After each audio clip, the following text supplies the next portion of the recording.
नमस्कार साथियों, स्वागत है आपका हमारे चैनल स्टडी लाइट एकेडमी पे। मैं हर्ष पांडे अपने आज के इस वीडियो में यूपी ट्रिपल एससी पेट जिसका एग्ज़ाम 24 अगस्त को होना कंफर्म हुआ है, उसका मॉडल पेपर सेकंड डिस्कस करूँगा। तो आपको मेरे स्क्रीन पे शो हो रहा होगा यूपी ट्रिपल एससी पेट का टेक्स्ट बुक जो कि पेड वर्जन है, उसको मैं स्क्रीन रिकॉर्डिंग के थ्रू आपको सारे क्वेश्चन शो करते हुए जाऊँगा। क्वेश्चंस आने से पहले वीडियो पुश कर लीजिएगा और अपना आंसर देख लीजिएगा। बाकी मेरे सॉल्यूशन में अगर कोई गलती होती है तो मैं उसको आपको शो कर दूंगा। जैसा कि आपको शो हो रहा होगा, इसमें नीचे लिखा है कि गेट पास। तो इसका पास मैंने एक बार लिया था, लेकिन उस सारे एयरफोर्स के वीडियोस पे व्यूज़ और आप लोगों का सपोर्ट अच्छा खासा नहीं मिला, इस नाते मैंने दोबारा पास नहीं लिया। तो अगर आपको ज़रूरत हो देन इन्फॉर्म मी, मैं दोबारा पास लूँगा, लेकिन उसके लिए आपका सपोर्ट अच्छे से चाहिए होगा। तो फ़िलहाल ये पेपर सेकंड स्टार्ट करते हैं। मैथ के क्वेश्चंस और रीजनिंग के क्वेश्चंस में मैं टाइम कट कर दूँगा जिससे कि टाइम ना लगे। बाकी आप वीडियो को पॉज करके अपना आंसर सॉल्व करिएगा और 100 में से कितने क्वेश्चंस आपने सही किए ये आप हमको बताइएगा। 1.5 घंटे का पेपर होगा, 100 क्वेश्चंस होंगे। क्वेश्चंस आ चुके हैं, स्टार्ट। दिए गए विकल्पों में से गुणवान का उचित शब्द, आपने सुना होगा गुणवती, वो बहुत गुणवती है। तो गुणवती का जो लिखा गया है वो चौथा ऑप्शन सबसे सही है। कौन सा शब्द अशुद्ध है? तिरस्कार सही है, सत्यदल सही है, आत्म आधाता रहेगा। एक तो चोरी ऊपर से सीना जोरी, इस लोकोक्ति का क्या अर्थ है? गलती करने पर भी उसे स्वीकार न करना। देखिए, अगर आपको बैकग्राउंड की आवाज़ डिस्टर्ब कर रही हो तो उतना मैनेज करिएगा। क्वेश्चन नंबर 4, निम्नलिखित में से रामचरितमानस के रचनाकार कौन है? तो तुलसीदास जी। उन्नयन शब्द का विपरीत अवनयन। 11 संख्याओं का औसत 55 है और अन्य 22 संख्याओं का औसत 2 है, 44, 99, उन सभी संख्याओं का औसत याद कीजिए। तो क्वेश्चन नंबर 5, क्वेश्चन नंबर 6 का सही ऑप्शन होगा ऑप्शन नंबर 3 4। 7 एक संख्या को 10% बढ़ाया था, 100 से 110 हो गया, इसके उसे 20% घटा दिया, 88 हो जाएगा। यदि संख्या का अंतिम मान 528 है तो 88 गुणे 8 पंचा 40 अच्छे 48, लास्ट डिजिट से पहचानिए इकाई अंक से। ये छक्का की जा रहा है तो 100 गुणे 6 बराबर 600, 4 कड़ी में 63 प्लस 5, तो ये 9 में से 9 9 9 जीरो घटा दो। तो क्वेश्चन नंबर 8 का सही ऑप्शन होगा ऑप्शन नंबर 2। इस तरह से आप क्वेश्चन को सॉल्व करने की ज़रूरत होगी। ये क्वेश्चन है थोड़ा लेंदी, मैं इसके टाइम को बीच में कट कर दूंगा। जो आंसर सही हो आप बताइएगा।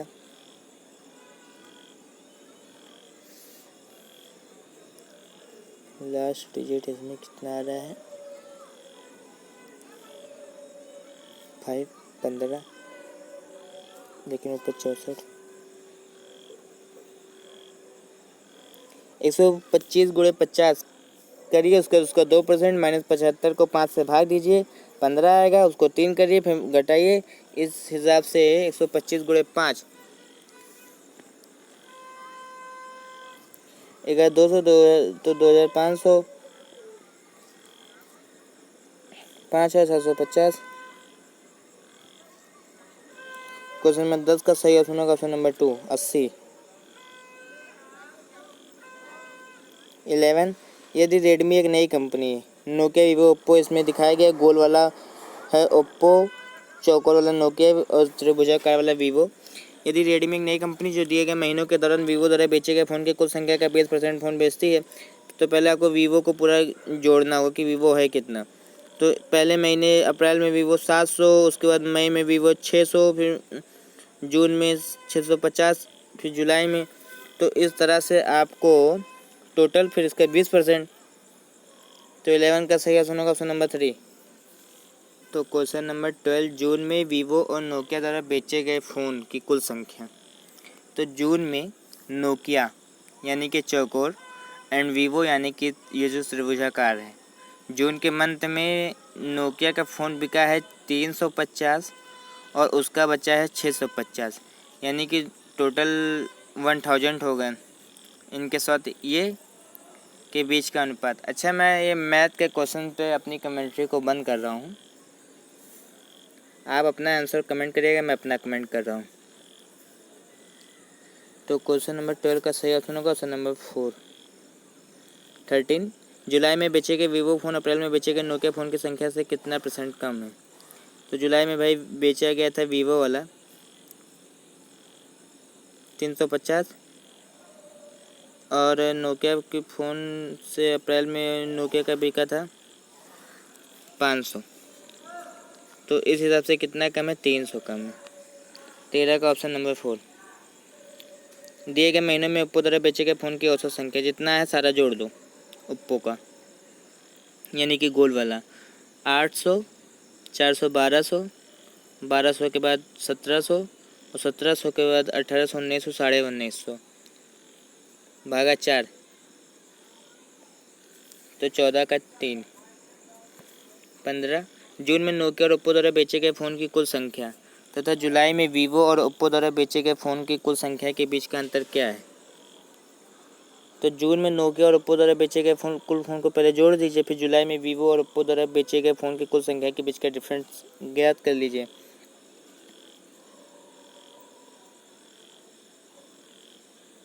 क्वेश्चन नंबर 15 का सही ऑप्शन होगा ऑप्शन नंबर 3। 16, स्कूल ए, सी और ई में छात्रों की कुल संख्या कितनी जिन्हें उन्हें उस स्कूल से टैब नहीं मिला। तो देखो पहले पाँचों स्कूल के कुल छात्र हैं 12,400, यानी कि स्कूल ए में छात्र हैं 12%, तो और सी में है 30% और ई में है 20%। तो जोड़ दीजिए पहले, तो ये हो जाएगा 45%। उसके बाद कितनों को नहीं मिला, तो 45 में से इतने जो इधर के बच्चे हैं इनका परसेंटेज निकाल लीजिए। इसको आप इकाई संख्या के आधार पे करिएगा।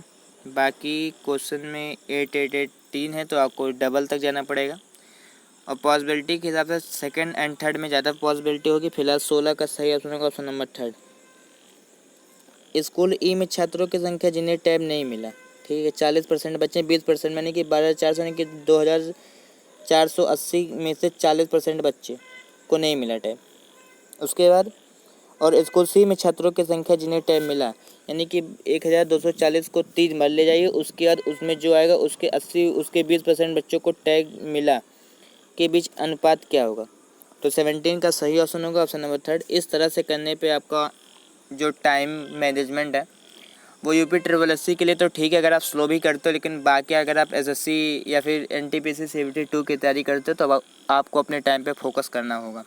बी, सी और ई में छात्रों की औसत संख्या क्या है। तो पहले बी, सी, ई पूरा जोड़ दो, 25 और 30, 55, 65, 75। इसके बाद देख लीजिए 75 हो गया, तो इसको आप दो तरह से कर सकते हो, या तो 75 को 1,240 के फॉर्म में कन्वर्ट करो, या तो फिर 75 को ही आप 3 से यहाँ पे भाग कर दो। तो इस हिसाब से आपको जो भी सही लगे। क्वेश्चन में 18 का सही ऑप्शन ये होगा 2। 19, यदि स्कूल बी और डी में कुल छात्रों की संख्या में से 25% छात्र जिन्हें टाइम नहीं मिला उनकी आयु 15 वर्ष से कम है, ठीक है, और बाकी की आयु 15 वर्ष से अधिक है, ठीक। 25% छात्र जिन्हें टाइम मिला उनकी आयु 15% से कम है, 25% याद रखिए। तो स्कूल बी और डी में उन छात्रों की संख्या ज्ञात कीजिए जिनकी आयु 15 वर्ष से अधिक है। तो 19 का सही ऑप्शन होगा ऑप्शन नंबर 2। अगर आप लोगों में से किसी के भी पास या फिर कोई ऐसा हो जिसको मैथ ब्लैक बोर्ड पे वाइट बोर्ड पे वो समझा पाए तो मुझे नीचे कमेंट करके मेंशन करिएगा, क्योंकि यहाँ पे मैं स्क्रीन पे मैथ समझा नहीं पाता और मैथ समझाना पड़ेगा अगर स्टूडेंट को समझाना है तो फिलहाल तो ये आपका टेस्ट पेपर चल रहा है, लेकिन अगर आपको मैथ समझना हो तो फिर मेंशन करिएगा। हम आपके लिए एक अलग टीचर प्रोवाइड करेंगे मैथ के लिए, तो ठीक है। एंड अगर अभी कुछ आवाज़ में थोड़ा गड़बड़ होता तो मैनेज इट। आपको पहला फोकस आपको अपने पेपर पे देना होगा, ये जो आपको स्क्रीन पे शो हो रहा है, ना कि मेरी आवाज़ पे। स्कूल सी में छात्रों की संख्या जिन्हें टाइम नहीं मिला, स्कूल ई में छात्रों की संख्या जिन्हें टाइम मिला। तो देखो भाई सी में 30% है, 1,240 को 3 बार गुणा कर दो, 30% हो जाएगा। उसमें से 80% को टैब मिला है तो 20% को टैब नहीं मिला, उसका 20% निकाल दो। स्कूल ई में जिन छात्रों को टाइम मिलेगा 240 यानी कि 2,480 में से 40% को 60% को मिला है, उनका अनुपात निकाल दीजिए। बस यही करना है। और फाइनली अगर मेरे साइड से आप सोचिए तो मेरा पेपर चले उसके बाद भी मैं यहाँ पे आपको लाइव बोल रहा हूँ, तो थोड़ा शब्दों का इधर उधर हो जाए तो उतना मैनेज कर लेना। वर्ष 2018 में विश्वविद्यालय सी में दाखिल लड़कियों की कुल संख्या और समान वर्ष में विश्वविद्यालय ए और विश्वविद्यालय बी में दाखिल, यानी कि पहले 2018 में आप सी को देख लो और फिर ए और बी को जोड़ लो तो सी 15,000 और यहाँ पे 40,000। इस हिसाब से आप कर लीजिए। क्वेश्चन नंबर 21 का सही ऑप्शन होगा ऑप्शन नंबर 4। क्वेश्चन नंबर 22, वर्ष 2019 और 2015 में दाखिल लड़कियों की संख्या के बीच का अंतर किसमें न्यूनतम है? तो 2019 में 25, 20, 22। तो भाई इसमें क्वेश्चन नंबर 1 का सही ऑप्शन होगा ऑप्शन नंबर 3। क्वेश्चन नंबर 23, वर्ष 2017 में तीनों विश्वविद्यालय में औसत संख्या, तो 2017 तो जोड़ दो भाई, ये हो गया 2200, 2224 और 2450, 3450, 3950। उस हिसाब से क्वेश्चन नंबर 23 का सही ऑप्शन होगा ऑप्शन नंबर 2, 1650। वर्ष 2015 में तीनों विश्वविद्यालय में दाखिल लड़कियों की कुल एकत्रित संख्या में वर्ष 2018 में विश्वविद्यालय सी में दाखिल कुल लड़कियों की संख्या का कितने % है? तो 24 का सही ऑप्शन होगा ऑप्शन नंबर 1। तीनों विश्वविद्यालय में दाखिल लड़कियों की एकत्रित संख्या में सबसे अधिक है किसमें? तो भाई यहाँ पे आपको ऑप्शन नंबर में 2019, 25 का 1, 26। किस वर्ष में दोनों विद्यालयों के बीच का छात्र अंतर अधिकतम था? तो वो तो 2000 में था। 26 का सही ऑप्शन ऑप्शन नंबर 1। इसमें आपको दिख रहा है 400 और 800। 27वां, किस स्कूल में औसत छात्र की संख्या अधिक और कितनी अधिक है? तो 2 A B C B 60। किस वर्ष में स्कूल ए ने पिछले वर्ष की तुलना में अधिकतम प्रतिशत वृद्धि दर्ज की? स्कूल ए ने तो 2002 में। आपको यहाँ पे दिख रहा होगा, पहले 2000 में स्कूल ए 400 था, फिर 2001 में स्कूल 100 हो गया, फिर 2002 में स्कूल 600 हो गया, तो 500 की यही सबसे ज़्यादा वृद्धि है। स्कूल ए में छात्रों की कुल संख्या का स्कूल बी में छात्रों की कुल संख्या से अनुपात क्या है? तो ए में कुल छात्रों का जोड़ दो। यहाँ पे 400, 500, 500 के बाद ये 2002 में 600, तो 6 5 1100, फिर 1200 1300, 2003 ला, फिर 1400 1500 1600। इस तरह से जोड़ दीजिए। अब वैसे भी ऑप्शन हो गया 1600 है तो 4 से कटेगा ऑप्शन नंबर 4, तो वैसे भी निकल गया। 29 का सही ऑप्शन होगा ऑप्शन नंबर 3, 16, क्योंकि 19 तो यहाँ पे किसी से नहीं कट रहा है। स्कूल बी में छात्रों की कुल संख्या स्कूल ए में छात्रों की कुल संख्या का कितना % है?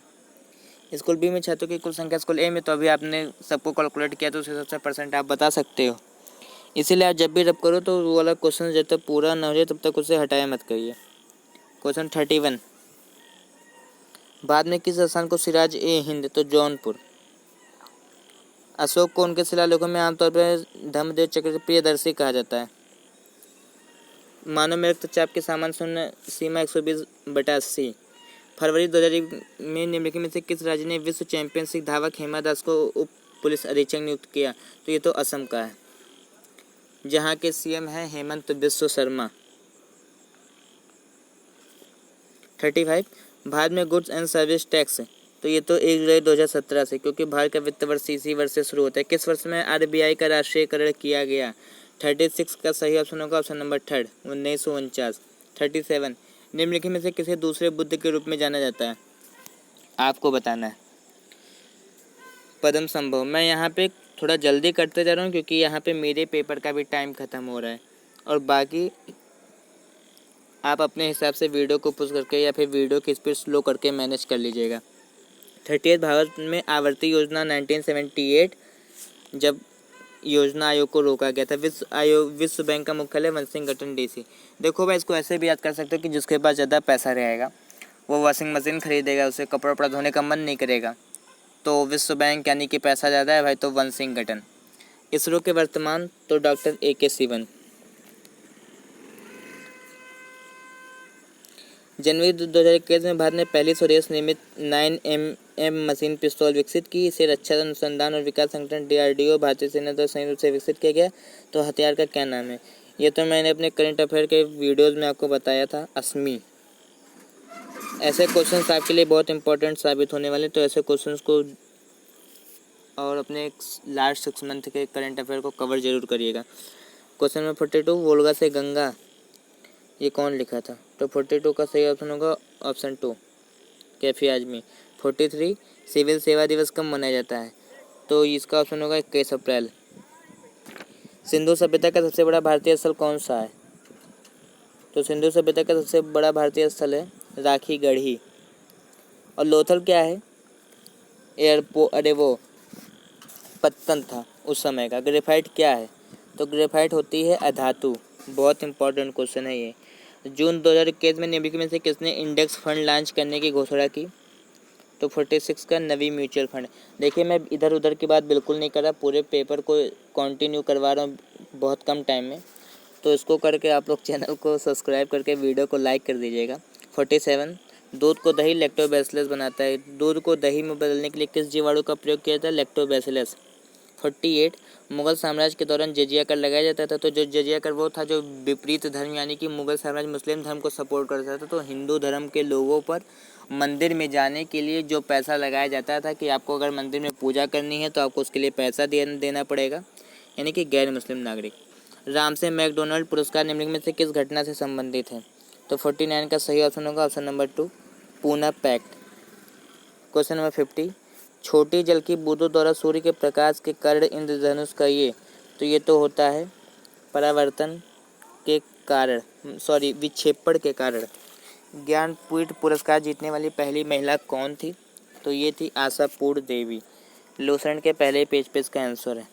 विविध वाले में भारत में प्रथम महिला। 52, डॉक्टर मनमोहन सिंह उस समय वित्त मंत्री थे। निम्नलिखित में से किसने बंगाल के विभाजन को रद्द कर दिया? तो इसे किया था लॉर्ड हार्डिंग ने 1911 ईस्वी में। 54, शरीर में सबसे बड़ी ग्रंथि कौन होती है? तो ये होती है यकृत। 55, पहले राष्ट्रमंडल खेल 1930 में आयोजित हुए थे। भारत पहली बार 1934 में शामिल हुआ था। 56, किस गवर्नर के कार्यकाल में सती प्रथा को समाप्त कर दिया गया था? तो ये थे विलियम बेंटिक। किस समिति ने जिले को योजना की मूल इकाई बनाने की सिफारिश की थी? तो ये थी GVK राय समिति। 58, सुएज नहर द्वारा जल निकायों को निम्नलिखित में से कौन सा जुड़ा हुआ है? तो भूमध्य सागर और लाल सागर। 59, निम्नलिखित में से कौन सिंधु नदी की सहायक नदी है? तो चंबल नहीं, सोन नहीं, टोंस नहीं, ब्यास नदी। 60, अंतर्राष्ट्रीय क्रिकेट में एक ओवर में 6 छक्के मारने वाले तीसरे बल्लेबाज कौन बने हैं? तो ये हैं केरन पोलार्ड। सबसे पहले थे युवराज सिंह। इंडियन फेडरेशन, तो ये स्विट्जरलैंड, अमेरिका, रूस नहीं, कनाडा के पैटर्न पर आधारित है। सुप्रीम कोर्ट किस अनुच्छेद के तहत रिट जारी करता है? तो ये है अनुच्छेद 32। राज्यसभा की अधिकतम अनुमेय शक्ति है? तो ये है 250। अगर आपको किसी भी टॉपिक पर पूरी वीडियो चाहिए हो तो मेंशन करिएगा। इंटरनेशनल क्रिकेट काउंसिल ICC ने फरवरी 2021 के लिए ICC player of the month Indian spinner तो किसे घोषित किया है? तो अगर आपका करंट अफेयर रेडी है तो आपको पता होना चाहिए, वो है रविंद्र चंद्र अश्विन। 65, 18 मई 2021 को जारी ATP रैंकिंग में राफेल नडाल का कौन सा स्थान था? तो 65 का सही ऑप्शन होगा ऑप्शन नंबर 3, तीसरा। उत्तर प्रदेश में किस जिले की जनसंख्या सबसे अधिक है? तो ये है प्रयागराज की। अगर आप यूपी के एग्ज़ाम देने जा रहे हो तो यूपी की जनसंख्या, यूपी का भूगोल, यूपी का इतिहास आपको जानना चाहिए। 67, निम्नलिखित में से कौन सा शहर गोमती नदी के तट पर है? तो ये तो यूपी की राजधानी लखनऊ। उत्तर प्रदेश के वर्षा ऋतु में निम्नलिखित में से कौन सा गीत गाया जाता है? तो 68 का सही ऑप्शन होगा कजरी, ऑप्शन नंबर 4। 69, मार्च 2021 में कौन सा देश भारत का दूसरा सबसे बड़ा तेल आपूर्तिकर्ता बन गया? तो वो है संयुक्त राज्य अमेरिका।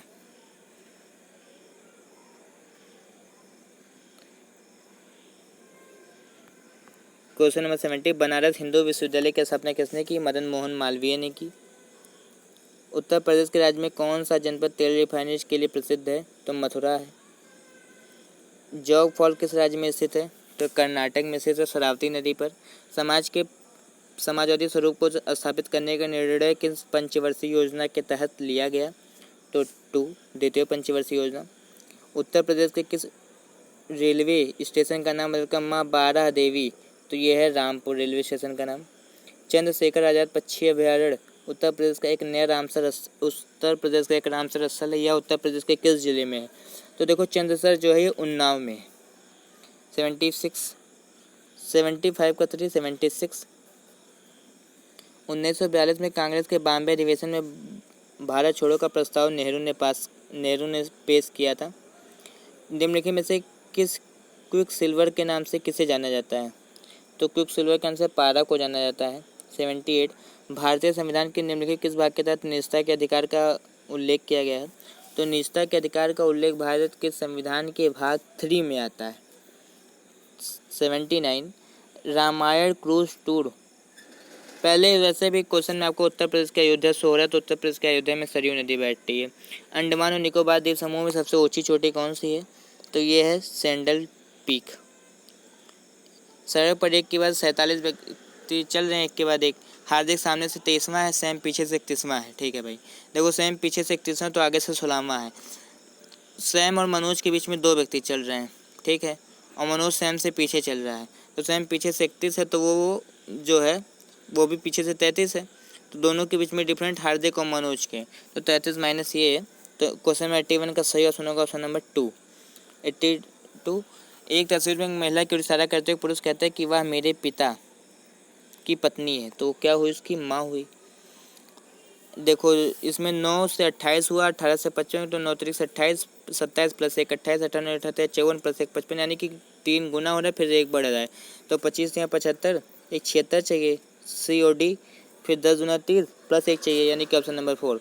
यदि राजन ऐसे कथन और निष्कर्ष में आपको कथन दिया जाता है, फिर उससे निष्कर्ष निकलता है, आपको सही निष्कर्ष चुनना होता है। यदि राजन कड़ी मेहनत से पढ़ाई करेगा तो परीक्षा पास कर लेगा। राजन ने परीक्षा पास कर ली है, इसका मतलब यही है कि राजन ने कड़ी मेहनत से पढ़ाई की थी, यानी कि केवल ऑप्शन नंबर फर्स्ट। और ऑप्शन नंबर वो राजन ने कड़ी मेहनत से पढ़ाई नहीं की, तो निष्कर्ष 2 नहीं होगा। His father as well as his friends have denied providing him with any help, तो क्वेश्चन में 85 का सही ऑप्शन होगा ऑप्शन नंबर 2। अब क्वेश्चन ये उठा है कि कैसे होगा, तो ये आप बता दीजिएगा। अगर आप नहीं बता पाएंगे तो मैं बता दूंगा। क्वेश्चन में 86 का सही option I know all about that films because I have seen it, और 86 का सही ऑप्शन होगा ऑप्शन नंबर 2, क्योंकि मैं पहले से देख चुका हूँ, और देख चुका हूँ आई के साथ है वो seen, third form. The teacher keeps the students confident in their class, इसको आपको चेंज करना है पैसिव वॉइस में। तो फिर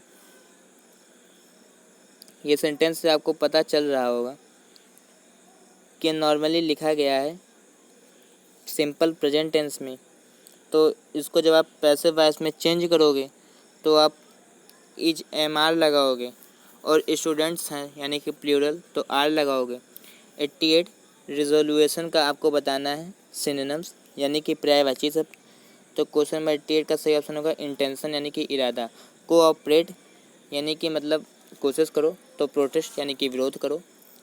ये 18वीं, इसमें आपको हिंदी का पैसेज है, तो हम पूरा पैसेज पढ़ लेना। अगर ये पैसेज इंग्लिश का होता तो हम पूरा पैसेज नहीं पढ़ते, क्वेश्चन को पढ़ के आंसर देते, लेकिन ये हिंदी का है तो उतना याद रहेगा। ये 18वीं सदी के शुरुआती सालों की बात है। हिंदुस्तान पर मुगलों की हुकूमत थी।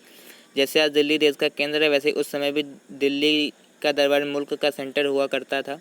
जबकि बात हम कर रहे हैं तब गद्दी पर बादशाह फ़र्रुखसियर था, वही बादशाह जिसने 1717 में ब्रिटिश ईस्ट इंडिया कंपनी को मुगल साम्राज्य के अंदर रहने और व्यापार करने की इजाज़त दी थी। यानी कि कब दी थी? 1717 में। फ़र्रुखसियर ने 1713 से 1719 तक शासन किया। उन दिनों कश्मीर में कौल परिवार हुआ करता था, इसके मुखिया थे राजनारायण। 1710 में उन्होंने कश्मीर के इतिहास पर एक किताब लिखी, तारीख़ कश्मीर। इस किताब की बड़ी तारीफ हुई, या वाहवाही मुगल बादशाह तक पहुंची। ये सन 1716 की बात है, जब लोग पढ़े लिखे लोगों को अपने दरबार में रिस्पेक्ट देते थे, तो बादशाह भी राजनारायण के काम से बड़े प्रभावित थे, इसलिए उन्होंने राजनारायण कौल को दिल्ली आने और बस जाने की सलाह दी। तो ब्रिटिश ईस्ट इंडिया कंपनी को किस वर्ष व्यापार करने की सलाह दी गई? तो यहाँ पे आपको दिख रहा है 1717 ईस्वी में, ऑप्शन नंबर 4। 91 फ़र्रुखसियर का शासन था तो 1713 से 1719।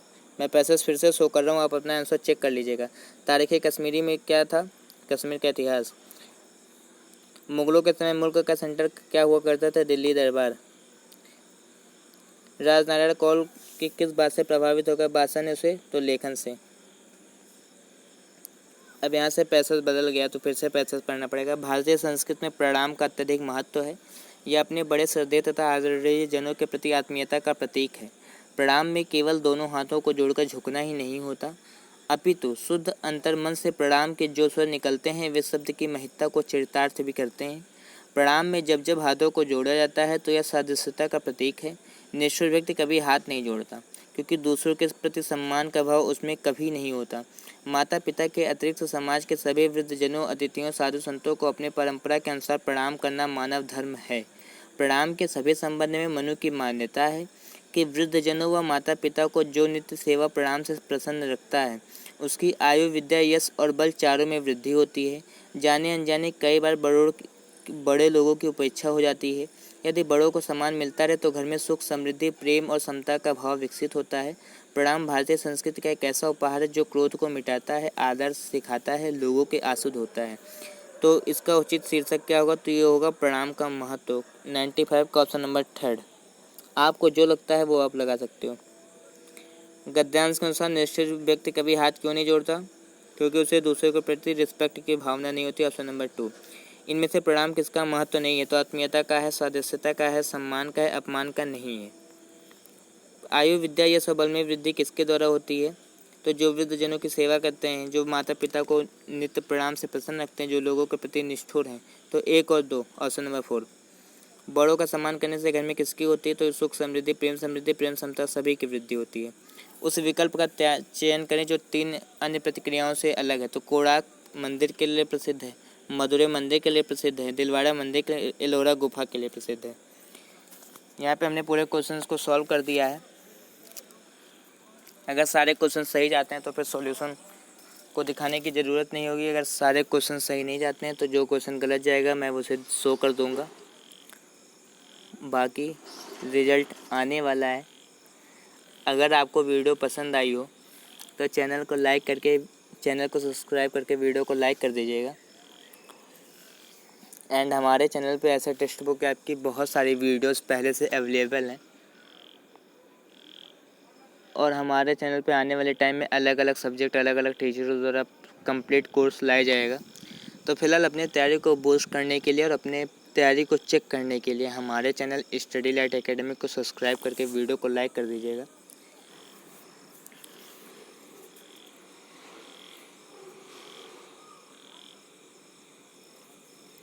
तो चलिए 10वीं रैंक आई है, देखें कि कितने क्वेश्चन से गलत गए। 3 क्वेश्चन इनकरेक्ट गए थे यहाँ पे, जिनका मैं सॉल्यूशंस आपको दिखा दे रहा हूँ।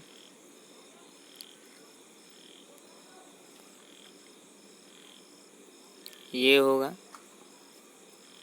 11 संख्या को 22 संख्या को 44, 3 होगा। बाकी वोल्गा से गंगा, राहुल संस्कृतायन थे क्या इनके? राहुल संस्कृतायन थे। उत्तर प्रदेश के किस रेलवे स्टेशन का नाम बदला गया था? कासगंज? नहीं, दादरपुर। चलिए एक बार मैंने फिर से आपको ये शो कर दिया। बाकी सारे क्वेश्चन सही थे। अगर बात करें लीडर बोर्ड की तो हमारा नंबर आया है 10वां, 95.25। और एनालिसिस में बात करें